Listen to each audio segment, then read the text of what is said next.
Art, Artificial Adaptations. Presented by David R. Wood.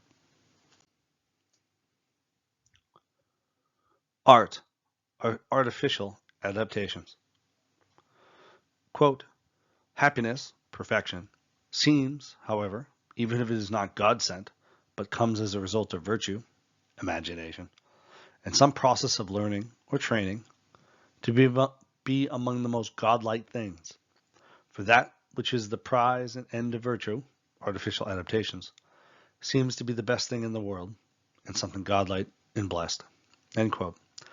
Aristotle, Nicomachean Ethics. An artificial adaptation, as defined by Aristotle, is the production of a new art form or a change in an existing art form. This typically takes the form of structural or behavioral change. An artificial adaptation occurs due to a specific stimulus in the environment.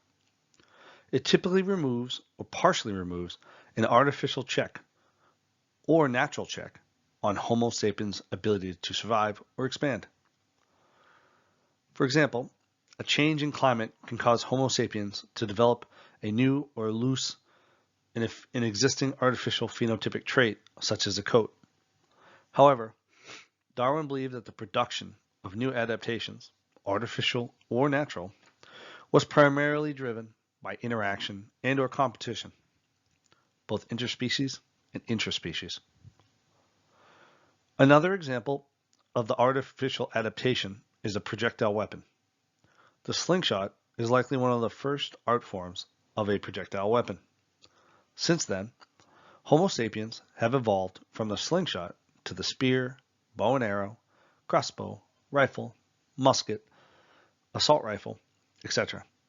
These artificial adaptations have provided Homo sapiens evolutionary benefit that either improved our chances of survival or reproductive success. Artificial adaptations are beneficial as they enhance Homo sapiens' ability to compete in the struggle for existence. There are two types of artificial adaptations. Artificial adaptation, structural. Changes to a physical art form, i.e. product, is an artificial structural adaptation. Artificial structural adaptations enable Homo sapiens to remove constraints of our natural phenotype. Examples include cars, planes, submarines, coats, shoes, swords, guns, smartphones, etc.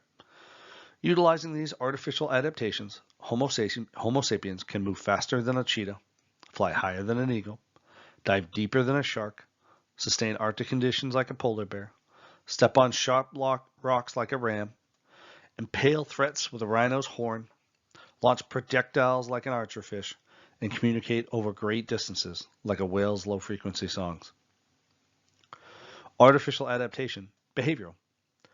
Changes to Homo sapiens' instinctual behavior is an artificial behavioral adaptation, an artificial instinct. Artificial behavioral adaptations are the habits that Homo sapiens develop after they are born. These are non-genetic behavioral patterns learned through experience and action.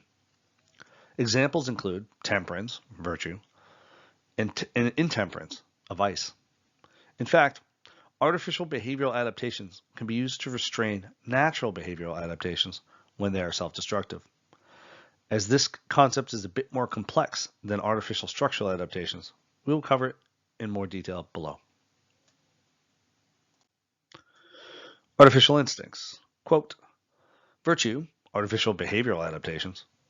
Then, being of two kinds, intellectual, habits of thought, and moral, artificial instincts. Intellectual virtue, habits of thought, in the main owes its birth and its growth to teaching, for which reason it requires extensive experience and time. While moral virtue, artificial instincts, comes as a result of habit, whence its name, ethniki, is one formed by a slight variation from the word ethos, habit. From this it is also plain that none of the moral virtues, artificial instincts, arise in us by nature, natural adaptation. For nothing that exists by nature can form a habit contrary to its nature. End quote. Aristotle, Nicomachean Ethics. Artificial instincts are artificial behavioral patterns or habits. Artificial instincts are not inherited genetically at birth.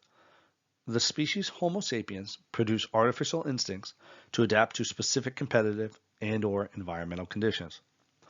Therefore, artificial instincts enable Homo sapiens to develop an infinite number of instinctual behaviors in response to an infinite number of environmental stimuli. That is why artificial instincts vary so much across our species.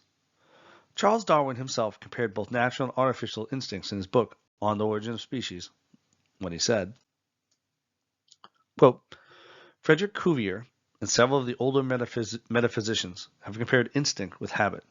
This comparison gives, I think, an accurate notion of the frame of mind under which an instinctive action is performed, but not necessarily of its origin. End quote. Darwin meant this metaphorically, but it is also literal. Artificial instincts can either be developed originally or can be explicitly passed on by education. In either case, artificial instincts are forms of art. Much of our education system's purpose is to pass on artificial adaptive traits via the process of artificial inheritance, otherwise known as education. Artificial instincts are soft-coded, like software, somewhere physically in the Homo sapiens brain. Because artificial instincts are like software, they can be recoded, if necessary, in the future. This is truly a powerful evolutionary competitive advantage.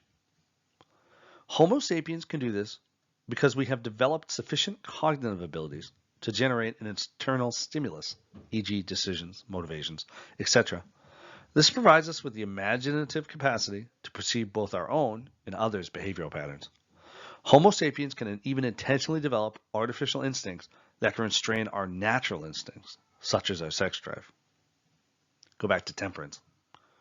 This prevents Homo sapiens from being locked into behavioral patterns, artificial or natural, that are detrimental to our immediate and long-term or long-term survival. This provides infinite evolutionary value in the struggle for existence.